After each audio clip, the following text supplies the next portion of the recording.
morning. Good morning, good morning. So, kumustahin natin yung ating mga alagang fish. Diba, beta fish ko. Platinum white, double ear. So, hindi ko. So, ito yung male. So, ito yung mga fry ko.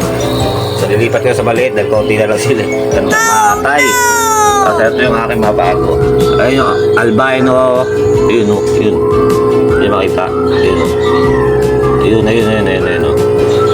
Albino hammerhead. At saka yung tiger hammerhead and black.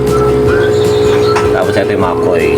Sila yung mga koi. Ito mamaya may parating tayo mga butterfly. Yan. Tapos ito yung mga aking mga beta fish. Yung mga magaganda kong beta fish. Yan. Half moon koi. Ito, sila dalawa, Paris yan.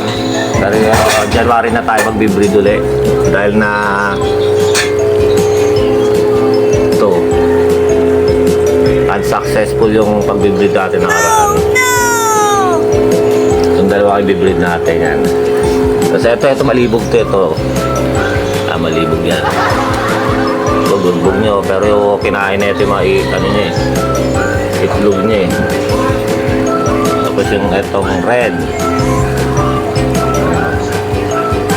super red hapon.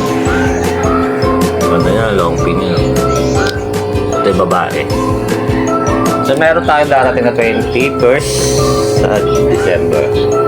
Ito, December after Christmas. So pakainin natin sila. Morning routine natin, pakainin natin.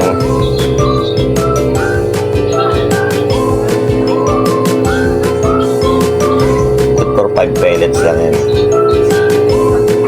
Overfeed mo yan.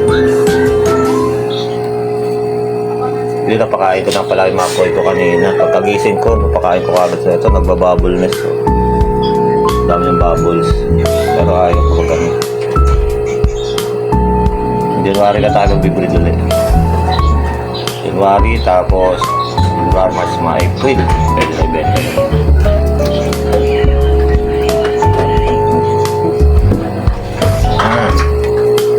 Dito, tapos yung anong yan, napakain na rin natin yan.